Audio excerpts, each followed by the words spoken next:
Good evening. Welcome back to the Visions of America Gallery. For those of you who don't know me, I'm Kate Swanson, interpretation and public engagement educator here at the museum. With a new year and a new lecture series comes a new opportunity to examine our collection and the work of makers through a new lens. In 2023, we're thinking about heroes, celebrating the courage of people moved by conviction, truth, and love to improve communities, societies, and our world. The effect of heroes is subtle and monumental, local and global, and lingers long after they are gone. While I hope you'll certainly attend all 4 lectures in our series now through April, there's also a few other exciting programs that I want to tell you about while I have you here. On Friday, February 10th, the Rockwell Live concert in the gallery will be back with Oregon-based band The Fellow Pinans. Just mark your calendars. The following day, our first traveling exhibition of the year, Untitled for Tamir by Devin Shimiyama, will be open to the public in the Spotlight Gallery. If you happen to be looking for family opportunities as well as these types of programs, I'd like to invite you to our first Family Day event on February 18th, also called Heroes. And if you're not frantically scribbling down notes while I'm talking, I invite you to visit our website for a full list of our programs where we have something for everyone. In planning this year's series, I couldn't think of a better way to kick things off than with our speaker tonight. Much of the exhibitions and programs that we're going to be doing this year really relate to kind of the nuance and subtle heroes, often unseen. So before we kind of dive into all that, I really wanted to think about how have we formed our idea of this archetypal hero. Movies, television, theater, and art have enormous power to shape understandings of identity, morality, and shared values. Heroic figures we see on screen, stage, and rendered in paint communicate ideas and ideals about who we are, who belongs in our communities, and who we want to be, as both individuals and Americans. These are topics National Museum of American History entertainment curator Ryan Lintelman will explore this evening, probing how depictions of heroism have changed over time, mirroring and provoking conversations about social and political change. Ryan is entertainment curator at the Smithsonian National Museum of American History. His research interests include American film and television history, the history of museums, and history of collecting entertainment memorabilia.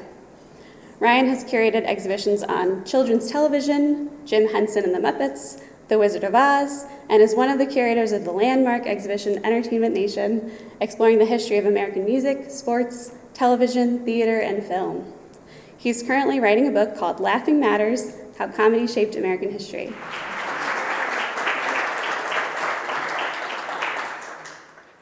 Thank you for the warm welcome, everybody. Whenever I'm in a museum like this that's filled with such beautiful fine art, I feel like I need to have a confessional here. My name is Ryan, and I study popular culture. But if you all are here to be with me tonight, I assume that you agree with me that this is a very useful lens on the world and how we think about each other and ourselves. As Kate mentioned, I'm curator of the entertainment collection at the National Museum of American History. And if you're familiar with DC, you know this is one of the Smithsonian's 20-some museums and research centers, best known for having the Star-Spangled Banner and Abraham Lincoln's hat, George Washington's uniform, those sorts of things. But I explore how theater, television, movies, comedy, and other forms of popular entertainment help shape the nation's history. I'm a cultural historian, so I study the cultural expressions that we all engage with, the big heroes you're talking about, the visible heroes, as Kate said. And I think that these are primary documents for understanding Americans' conversations about political, social, and demographic change, our conceptions of citizenship, identity, and values, and our ideas about morality, justice, and patriotism. Those all seem like a lot to put on a teenage actor's pair of shoes and a puppet. But I work from the premise that popular entertainment is as important or more important in understanding the nation's history than military or political history, the kinds of traditional views that we have on our history, because everyone participates in the nation's popular culture. And objects like these can have huge impacts on everyday life, uniting a very diverse country with common cultural vernacular of shared images, experiences, and values. If you think about what the ruby slippers represent, on the surface it's Dorothy's journey through Oz, but it's also about a young woman who feels trapped in the sepia-toned world of Kansas, who's longing for adventure, When she's thrown into a world where all the rules have changed and nothing makes sense and there are dangers around every turn, she learns to summon her inner strength, make new friends, and realize by the end of her journey that there's no place like home. These are timeless themes, but they're also uniquely American. They speak to rugged individualism, the skepticism of authority, like the man behind the curtain, right? The sort of, characters that are always lurking and, pulling the strings and making things happen. But it's also about the belief of the power of home and family. And I think that this was uniquely resonant to Americans in 1939, who had just been through the Great Depression, the Dust Bowl, all these big changes in their life like urbanization, challenges to the traditional ways of life that they'd always known. And then looking out on the horizon, seeing the gathering clouds of global war. This is why 80 years after its debut, I think that Dorothy's journey in Oz still speaks to us, these sort of timeless qualities of it. It's been called the Great American Fairy Tale, and it's been aired on television every year since 1956. It's been remade and remixed as The Wiz and Wicked and all these other adaptations that you've seen over the years, and has added famous phrases to our shared language. I have a feeling we're not in Kansas anymore. This is from our most recent display of the Ruby Slippers before the Entertainment Nation exhibit opened. Pay no attention to the man behind the curtain. There's no place like home, right? These are phrases that you might hear every day. You might also recognize the other object that I showed, but it might look a little different than the more modern Kermit the Frog that we all know. This is the first Kermit, who was then not even called a frog, and he was made by a University of Maryland student named Jim Henson, who wanted to work in television. That was his goal. It was the big new media of the day, and had never worked with puppets before. So when he had this opportunity from the local NBC affiliate in Washington, D.C., the studio arts major was told, if you can create a puppet show that's going to be a 5-minute lead-in to The Tonight Show, you can do it. What an opportunity for somebody who wanted to work in television. And so he looked around the house and found materials that he could just find there, his mother's old green wool coat and a pair of his jeans that he cut the pant leg off to be the sleeve for his hand to go into. He cut a ping pong ball in half for the eyes. And he created one of the most indelible characters of American popular culture just from materials he found around the house. So I think, it speaks to his boundless creativity, but it's also the idea of adapting this sort of countercultural sense of humor.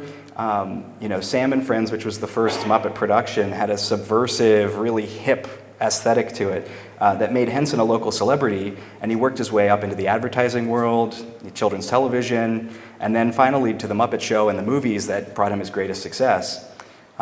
His characters, I think, expressed a lot of optimism and love and the belief in chasing your dreams that spoke to that 1960s counterculture that he was coming out of as a college student. And he hoped to nudge American society to a place where it was more accepting and open and tolerant, where even weirdos or monsters like Gonzo or Oscar the Grouch were also accepted members of their community. So he had a real mission in creating these characters.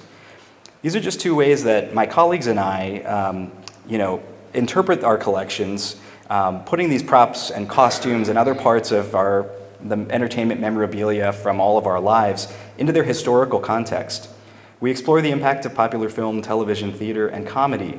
If something is popular, if it gains an audience through ticket sales or critical acclaim or a contribution to a contemporary conversation, there must be something about it that really resonates with Americans in that moment. Something that helps them process or reflect on their identity, the understanding of the world around them, and the current events and debates that are coursing through our politics.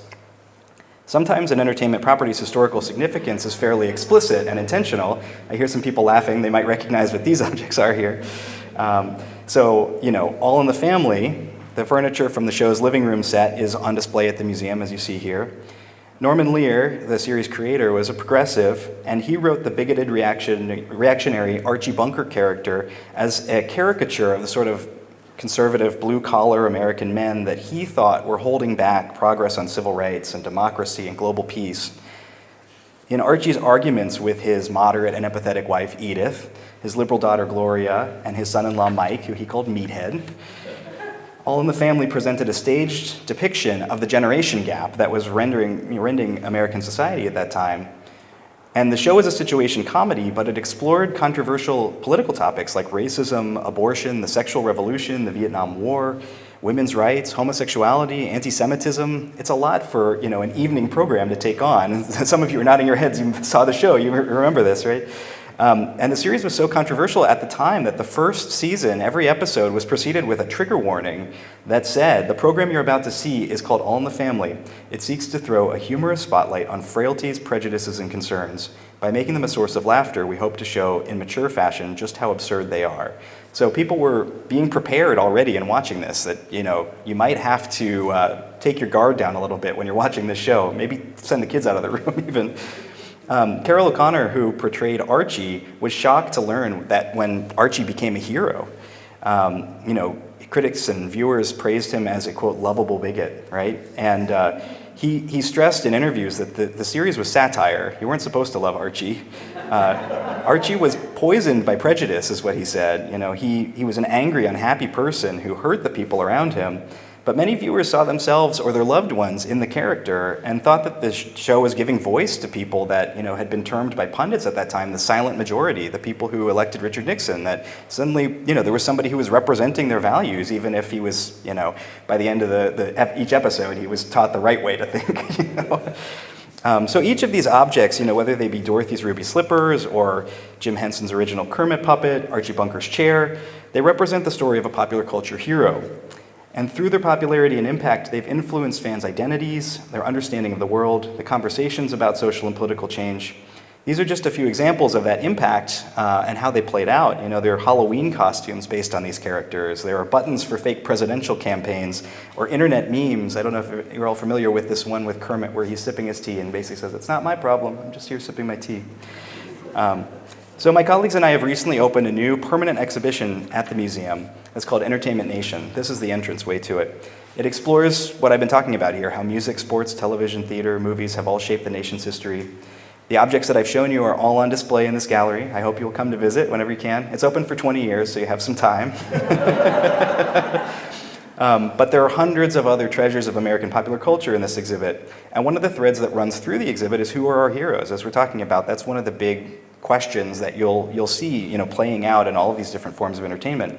Whether we're talking about rock stars like Prince, you see his guitar here from Sign of the Times and Purple Rain, or actors who played characters whose stories have moved us to tears or action, like this angel jacket that was worn by Wilson Germain Heredia in the original Broadway production of Rent, or Elizabeth Moss's Offred costume from The Handmaid's Tale, just behind it there.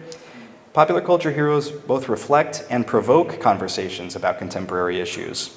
So the exhibit features these spotlight cases that you see in the middle here for visitors to commune with these pilgrimage objects that they might have, know that we have, they want to come see. Things like the ruby slippers, the droids from Star Wars, Kermit and the other Muppets, Dizzy Gillespie's horn, Buffalo Bill Cody. This is all surrounded by these wall cases that you see that tell the story of American entertainment chronologically from the 1840s until today. And they examine contemporary questions that people saw mediated through entertainment. Questions like, will the United States be a republic or an empire? That was a big question in the 19th century. What does it mean to be a modern man or woman? That was a big question in the 19-teens and 20s. How can separate be equal? In a lot of ways, we're still dealing with that question, but that was a big question in the 1950s and 60s. And what does a patriot look like? That's a question that's been something we've been debating ever since the founding of the nation. Entertainment performers and performances have helped Americans contemplate all of these issues.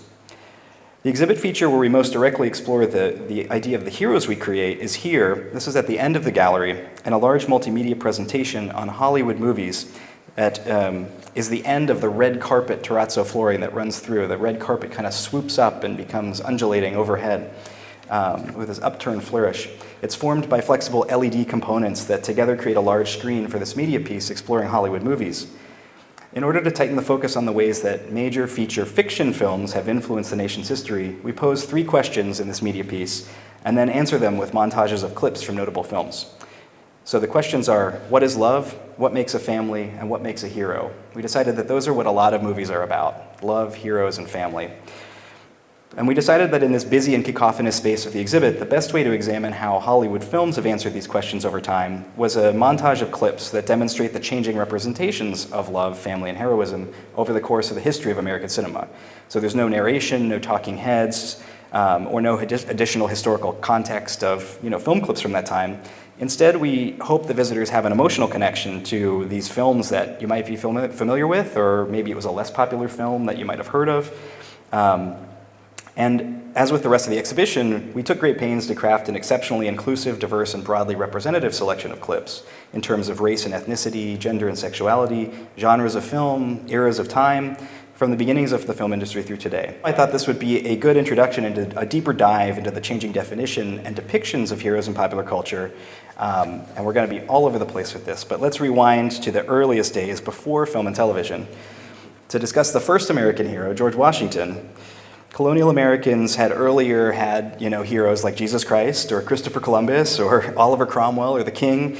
But after the Revolution, I think George Washington was the first homegrown fictional hero of the United States because he became fictionalized, he became mythologized. In order to establish and perpetuate the values of the Revolution, Washington was mythologized as soon as he took command of the Continental Army in 1775. He's been celebrated for his strategic genius and his political acumen, and above all, his resignation of his commission as general and tendering power back to the Congress. And that's what Horatio Greenough celebrated in this 1840 sculpture that he designed for the US Capitol. Washington is a Greek god, handing over his sword and calling on Providence to guide the nation.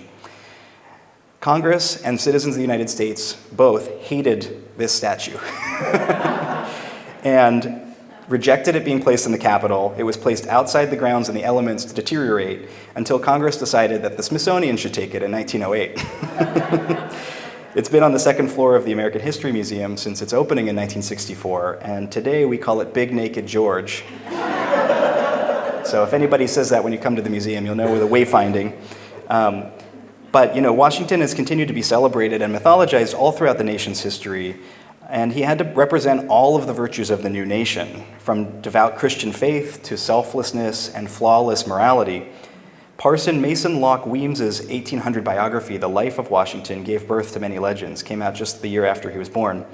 In 1939, Grant Wood painted Weems pulling back the curtain to reveal the myth of the cherry tree, depicting 6-year-old Washington confessing to cutting down the tree, informing his father, "I cannot tell a lie." Wood humorously appropriated the adult head from Gilbert Stuart's portrait of the first president that you see on the $1 bill to be the 6-year-old's head here, suggesting that this canonization as an American saint began in the 18th century. The work is surreal, but it's kind of idyllic, and I think the inclusion of the enslaved African Americans picking cherries in the background here suggests that Wood had a kind of complicated take on the virtues of the Founding Fathers and the early Republic. Most early American heroes were political, military, and even religious leaders. But over time, explorers, artists, writers, sports stars, inventors, business leaders would be as revered as Washington and the other founding fathers, imbued with all that same mythology. But as a national entertainment culture developed over the course of the 19th century, fictional heroes began to have outsized importance. True to their British colonial roots, Americans loved Shakespeare. Lower, middle, and upper class Americans all mingled together in theaters and urban centers throughout the 19th century. And one of their favorite plays was Macbeth, then as now. Although English actors like William McCready toured North America to great acclaim, by the 1840s, American actors like Edwin Forrest, who you see on the right here, had begun to gain a following, especially among working-class New Yorkers. And in 1849, both celebrity actors were portraying Macbeth at the same time in New York theaters. You had Forrest, who had this more athletic and emotional performance style that the working-class people enjoyed, compared to the more restrained and intellectual Macready, the British actor, who was favored by the elite theatergoers.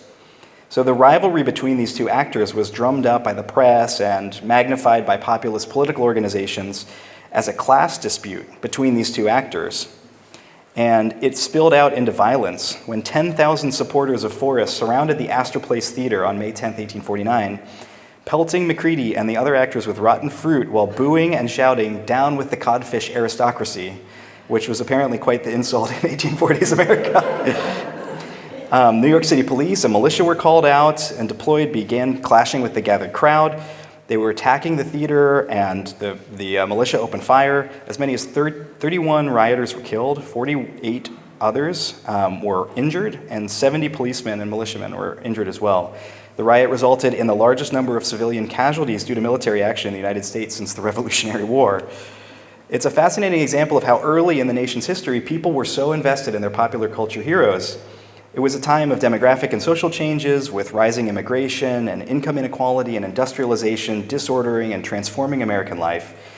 And thousands of New Yorkers felt so compelled to assert and defend their identities and values as manifest in a particular actor's portrayal of a particular theatrical character that they would put their lives on the line. Of course, American entertainment has always had a violent streak, but it's usually on stage or screen, not among the fans. Buffalo Bill Cody's Wild West and other pageants of American westward expansion were immensely popular in the years following the Civil War through the early 20th century. These outdoor entertainments combined horse menageries, medicine shows, fancy shooting demonstrations, and border dramas into these large extravaganzas starting in the 1880s. Common features of these shows were recreations of historical events or Western icons like the Battle of Little Bighorn, the Pony Express, the Indian attack on the Deadwood stagecoach. An orator would proclaim the narration of these events to the assembled crowd. These shows reinforced Americans' belief in the providential mission and moral imperative of westward expansion of the United States. White American heroes like Buffalo Bill, who had earned the Medal of Honor for his service in the Civil War and as a scout in the Indian Wars, and fancy shooters like Annie Oakley, exhibited their skills, their command of horses and firearms, and virtuous leadership, while under fire from savage Indians who hoped only to halt the tide of material and moral progress. Indeed, although many Native American performers, even leaders such as Sitting Bull, were employed by the Wild West shows and had the opportunity to live comfortably and travel the world, they were forced to daily misrepresent themselves and their communities, cast always as stereotypical war-bonneted warriors fighting a doomed battle against civilization. And even Indian victories like Little Bighorn were presented as justifications for further American conquest of the frontier.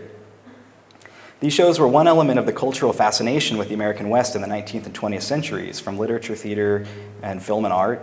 You'll find some fascinating depictions of Western heroes here at the Rockwell, as you know. Frederick Remington was a wealthy New Yorker who tried his hand at ranching, journalism, and magazine illustrating in the West before turning his talents to fine art, paintings, and sculpture. His work offered a nostalgic and even mythic look at the rapidly disappearing Western frontier, undergoing dramatic transformation in the face of transcontinental transportation, Native American confinement to reservation land, immigration, and industrialization. His popular works like the 1895 Bronco Buster were just as important as Buffalo Bill's Wild West or Owen Wister's novel The Virginian in fixing and perpetuating the image of the Western cowboy in Americans' minds. But the Western hero has been one of the most indelible, adaptable, and enduring archetypes throughout American history. These are just some of the examples of the range of this character type based on just the hats in the American History Entertainment Collection.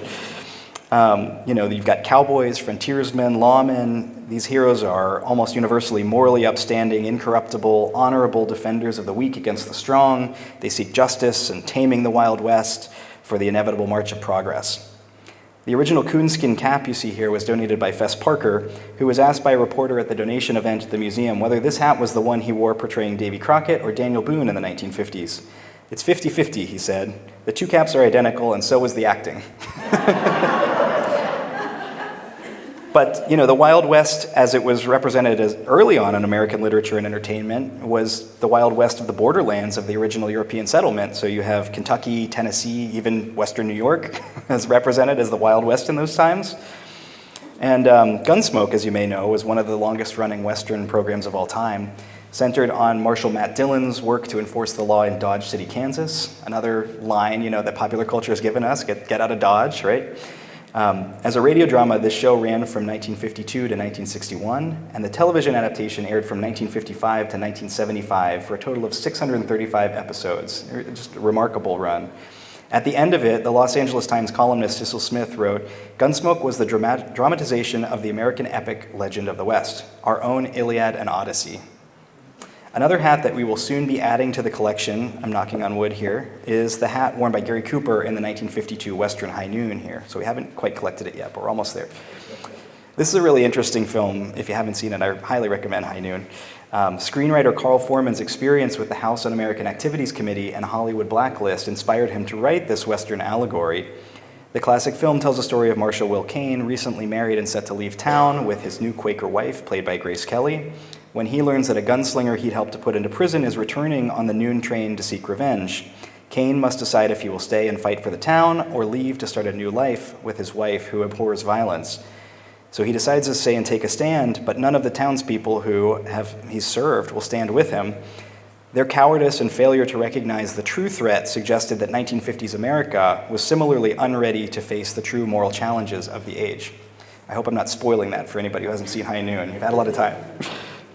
The Lone Ranger was another popular and influential Western hero with a more complicated take on the traditional lawman. Clayton Moore wore this black mask as the star of the 1950s television series, which first aired as a radio program in Detroit in 1933 and then was later adapted for films, television, comics running into the 1970s. The Lone Ranger was once a Texas Ranger known as John Reed, but rededicated his life to vigilante justice after an ambush by an outlaw left him the only survivor of his posse.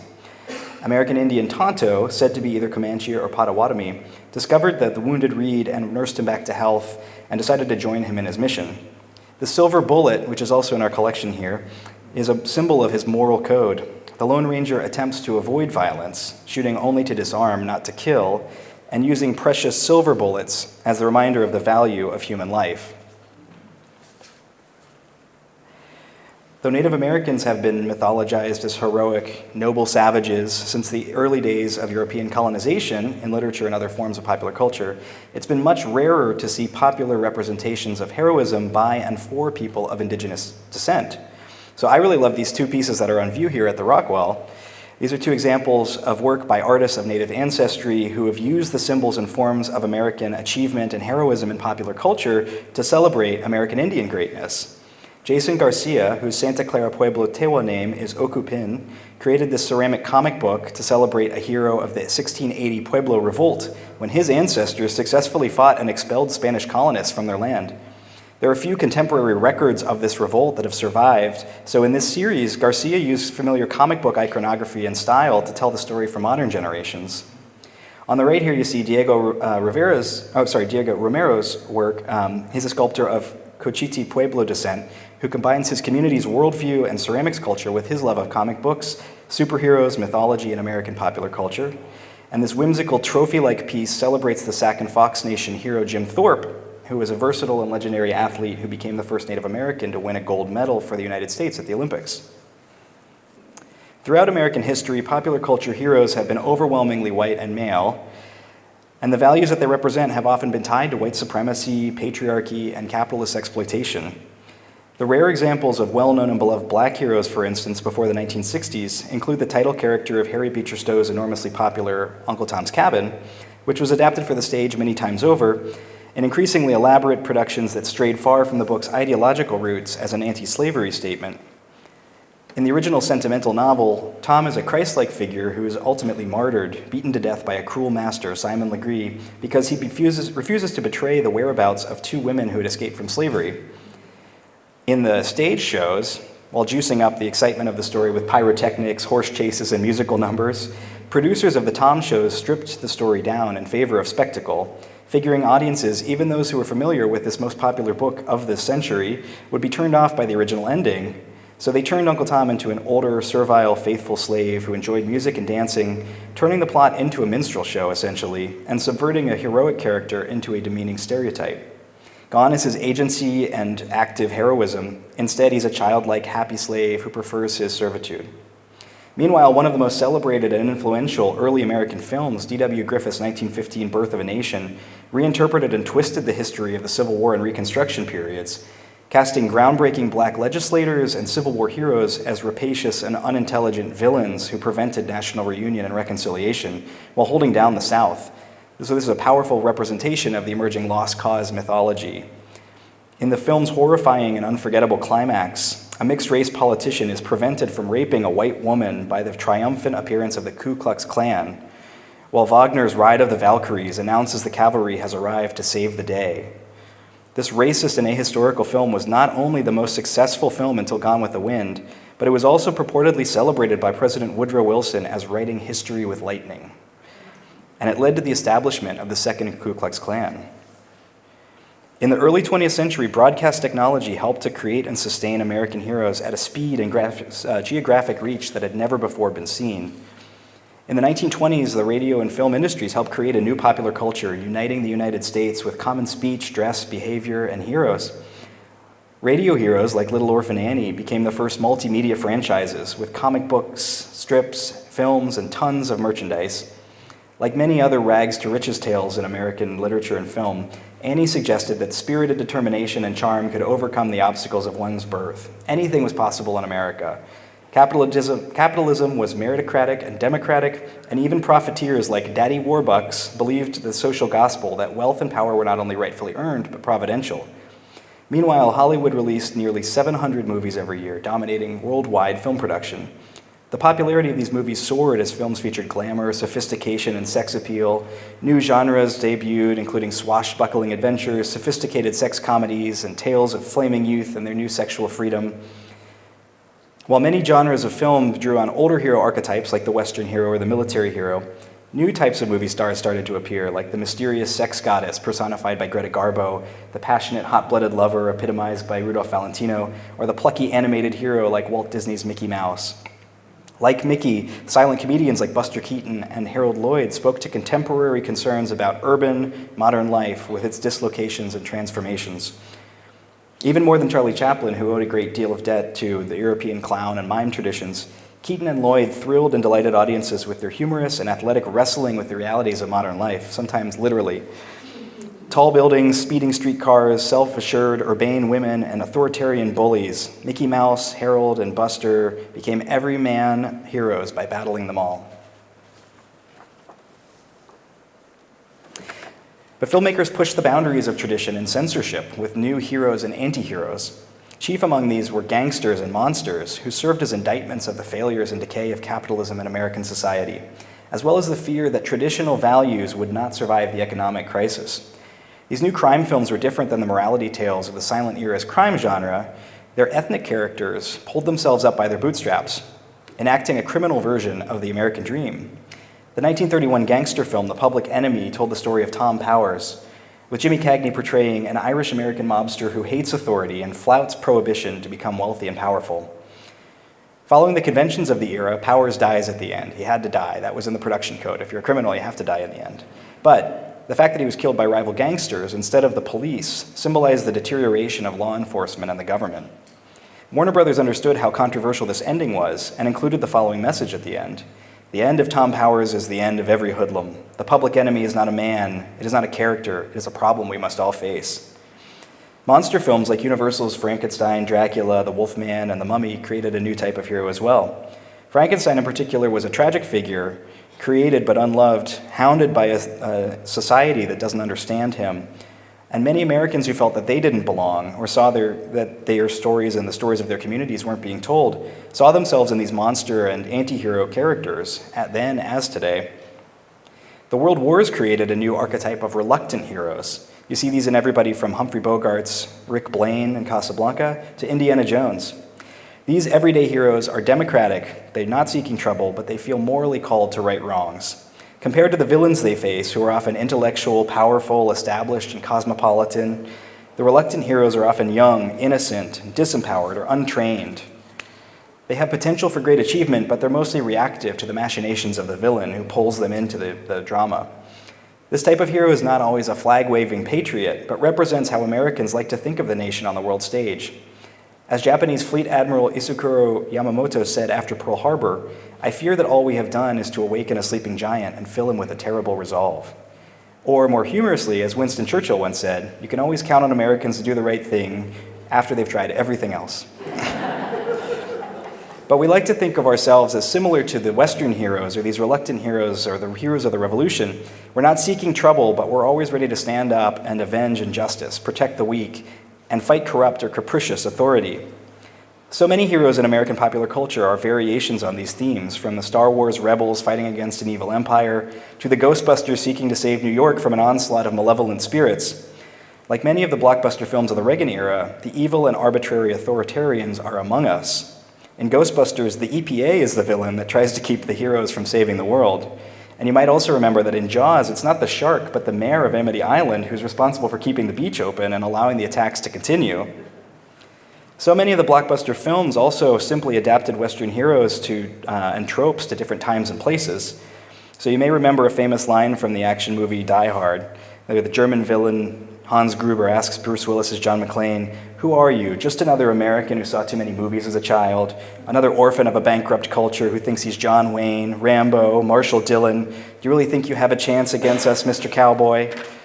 If you've seen the film, you know that his response is yippee-ki-yay, and then another word that I won't say tonight. But I will leave that to your memory. So, heroes who are seeking to defeat immoral villains are often allowed to transgress social norms and laws in pursuit of those virtuous ends. You can think of Robin Hood being this sort of noble outlaw, of myth. But in the 1970s, 80s, and 90s, action heroes were celebrated for taking aim at class and social niceties and power dynamics in pursuit of justice. And that's true of all these films. Films like Bullitt or Dirty Harry or Rambo asked audiences to consider what separates a lawful hero from an outlaw villain. The idea of righteous violence to overthrow cruel authority or injustice is just as old as the American Revolution. It's enshrined in the Constitution in the Second Amendment. But the brutality and violence that action movies of this era made synonymous with heroism, especially when practiced by white men, inspired pushback. In the Heat of the Night tells the story of Philadelphia homicide detective Virgil Tibbs, who, while visiting Sparta, Mississippi, is detained for questioning in the murder of a local industrialist. Police Chief Bill Gillespie puts aside his racist prejudice to ask Tibbs to help solve the murder. But the local population still treats Tibbs with disdain, leading to some memorable scenes and lines, like when Mr. Gillespie asks, "What do they call you, boy?" He responds, "They call me Mr. Tibbs." It was one of my favorite lines. At the height of the 1960s civil rights movement, In the Heat of the Night won the 1967 Oscar for Best Picture up against some very stiff competition. In this and several previous films, Sidney Poitier had become the first bona fide black hero of American film. He transcended the typecasting that had plagued black actors since the days of Uncle Tom. But in portraying nearly faultless black heroes, Poitier helped to create a new film stereotype. He garnered criticism for the lack of complexity and human frailty in these nevertheless groundbreaking roles. His characters largely existed to help white people with their problems, be they the struggling nuns of Lilies in the Field, or the not quite as progressive as they think parents in Guess Who's Coming to Dinner. Poitier and other black actors like Harry Belafonte opened the door for increasing representation of African American heroism in American film. Blaxploitation films that followed in the 1970s blew that door wide open. Blaxploitation referred to the exploitation of black audiences that had heretofore been ignored by major studios, but also the exploitation of the newly loosened standard of censorship as the film industry's strict production code was replaced by the MPAA rating system that we know today. Blaxploitation films like Shaft, Superfly, and Foxy Brown were about black liberation, with hip, larger-than-life African-American heroes taking revenge for oppression of their communities. Film audiences had never before seen black outlaws challenge white authorities or black crime-fighting superheroes like John Shaft. In commonality with other film heroes, the heroes of blaxploitation films often seek justice against corrupt systems and authorities. Though some might be drug dealers or sex workers, they are nevertheless moral heroes, seeking to right wrongs and avenge injustice. We saw more nuanced heroes in the 1970s in films that came afterwards, with Rocky fighting to just stay in the ring, cops and journalists fighting corruption, whether that goes all the way up to the White House in a film like All the President's Men, and increasingly films centering women, though there are still many fewer female heroes than male. The only two women to crack the top 10 of the AFI list 100 Heroes and Villains were Ellen Ripley and Clarice Starling.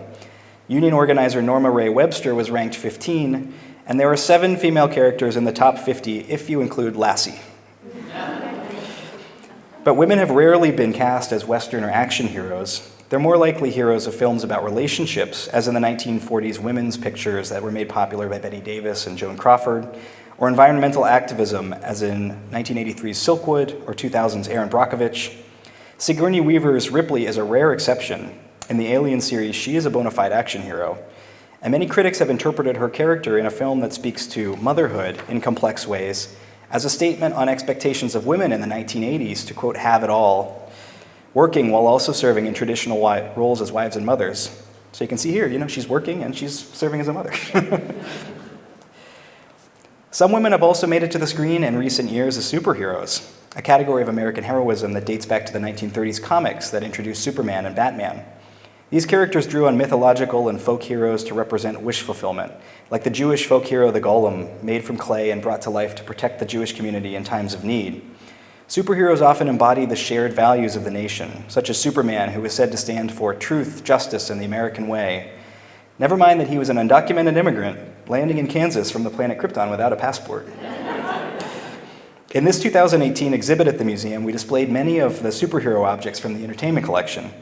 On the wall, we displayed quotes that speak to the values that superheroes embody. Wonder Woman saying, "I'm willing to fight for those who cannot fight for themselves," and Captain America stating, "I don't like bullies, I don't care where they're from." Superheroes have become increasingly popular in recent years, with hugely expensive film series breaking box office records. I believe that this popularity speaks to our modern history and psychology as much as any of these other heroes.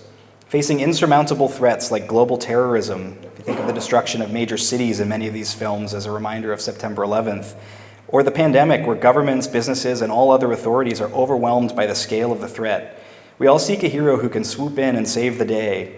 Superhero groups like the Avengers are a more diverse bunch these days.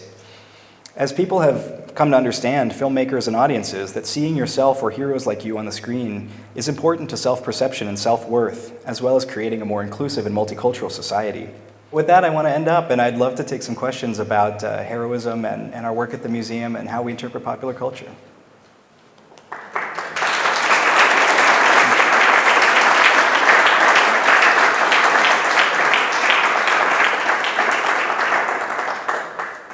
Thank you so much.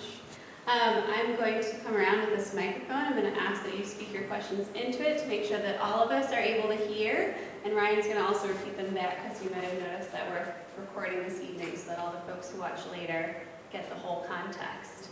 So if you're ready, I'm ready.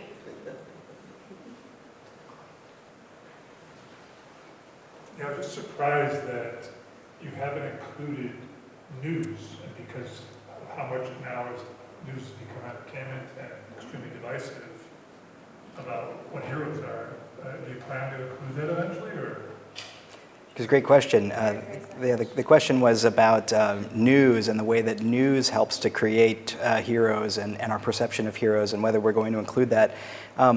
You're right. I do deal with the question a lot in my work. You didn't include this. Why? So I'll just say that to begin with. But we do in the exhibit look at news and the fusion of entertainment and news and what that means for us as a nation. So we have one of Jon Stewart's suits on display, talking about The Daily Show and what it's done to, in some ways, delegitimize traditional broadcast news, but also, open doors for audiences that aren't that interested in the nightly news to see it. But certainly news has been hugely important in shaping who we think of as heroes, who we think of as villains. It's something that is covered elsewhere in the museum in greater depth and not in our exhibit, but that's certainly something to keep in mind. Yeah, thank you for bringing that point up.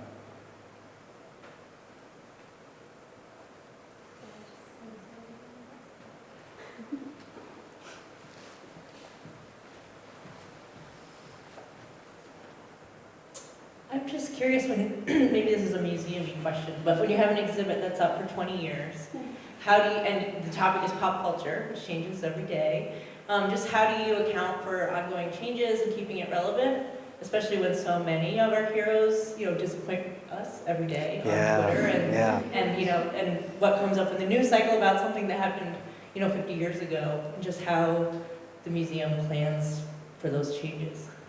That's great, thank you. The question is about how do we keep a 20-year exhibit up to date and try to reflect the changes in who are our heroes and who fails us, and as the news cycle churns on. What we've done is try to build the most robust and changeable exhibition that we can, which makes it more expensive and difficult to plan, that building cases that can accommodate lots of different types of objects, and really having a collecting strategy focused on always trying to update and bring new things in, tell new stories. So the framework that I've talked about how we pose questions in the gallery is actually one that helps us to answer that question, that when we can use those as case studies, like what was the historical conversation that was going on and what are the objects that relate to that, it's a way that we can change out the question that if we need to. It's not just one label that's on the top and says 1940, and then if we have an object from a different year we have to change that all out. It's supposed to be very flexible. So every time I take somebody through the exhibit too, especially younger people, I ask them what resonates with them, who they recognize, who they don't recognize, who they would like to see in the exhibit, and that gives us ideas for future collecting and thinking about changes over time. I just mentioned Jon Stewart. Some Gen Z folks I brought in didn't know who he was, and so it's a constant struggle with a popular culture exhibit that goes up to the modern day. It would be nice if we just ended in 1980 or something like that. We could say that's the end of that.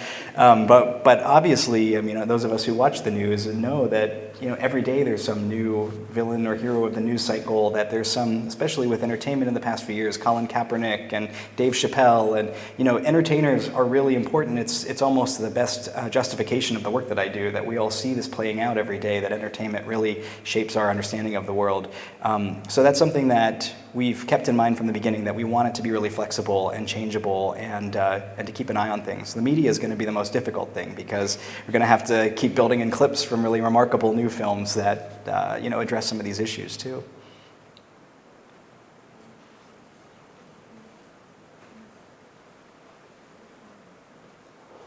I'll stand up so you can kind of see me.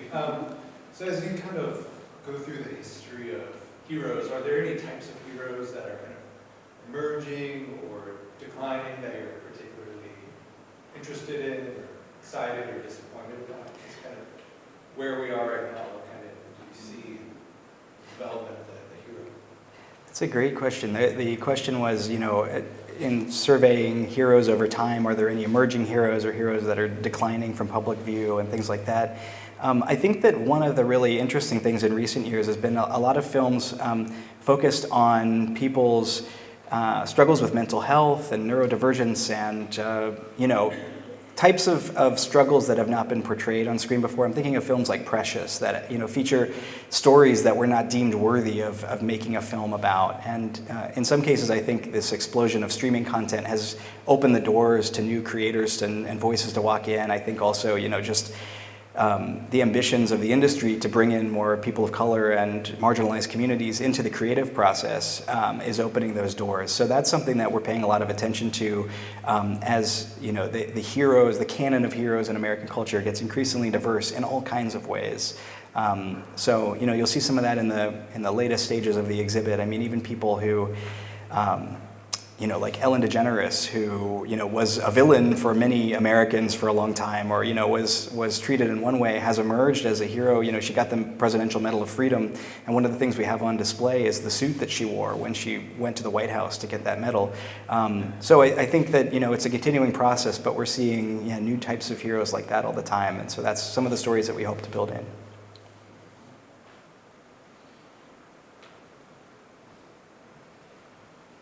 Definitely have time for one more. Great. Oh, great. We'll have time for two more.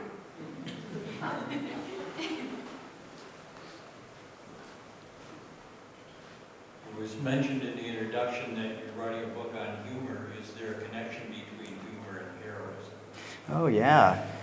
So the question is there a connection between humor and heroism? I think definitely. One of the things that when I was working on this exhibit, I realized is that so much of our popular culture, popular entertainment is humorous, it is comedy. And I thought that would be interesting to take a particular lens on that, because as I discussed in the talk with All in the Family, this trigger warning before the show, or some of these times where you have to be explicitly told, okay, let your guard down here. This is a comic show. We're going to examine these frailties. That's what comedy is all about. And today when you enter a comedy club in New York City, they take away your phone, and lock it away somewhere, because it's part of the social contract, I think, of engaging in comedy performance, that you're supposed to open your mind and let your guard down in a way that watching something else you might not. So I think there's really unique heroes that come out of that fusion of comedy and an idea of heroism. And it's unsettling sometimes, like I was talking about with Carol O'Connor and Archie Bunker. He didn't expect him to become a hero. And some people lose their heroic qualities, to address your question, when this social contract of the comedy club gets taken too far and people are made uncomfortable. I'm thinking of Dave Chappelle. And so there is a really interesting thing to think about there. And many of the heroes that we discuss in the exhibit, come from that comedy perspective. I'm thinking of just behind this media piece is the MASH sign, which was a humorous way of dealing with something that's traditionally depicted as military heroes crusading and freeing captives and winning the war. But this was a much more complicated, nuanced take on heroism, and certainly the doctors of the MASH unit were heroic, but in a way that they explored many of these issues rather than just being patriotic heroes who saved the day. So yeah, it's a really interesting and fertile ground, I think, for thinking about those topics both.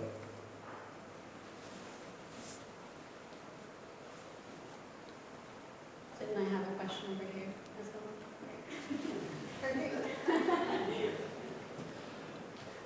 So you already spoke about this in a few different instances about the sort of strategic plan with your collecting, and I was just wondering if you, one, could expand on that just a little bit more, and two, as a curator, was there anything that you felt like you had to particularly advocate for to get into the collection that might not have fit that strategic plan? Great question. The question is about the strategic plan for collecting and expanding on that, and whether there are some things that, I'm sorry, you said that I had to fight for, right, to get in, basically. So the collection that we inherited is, this is something that the Smithsonian, which dates back to the 1840s, has only really been collecting since the 1970s, when social and cultural history became sort of accepted in the academy as useful lenses on history. And so there was a lot of opportunistic collecting, just when people would offer things, or collecting based on like, oh, I liked that movie, I should get something from that.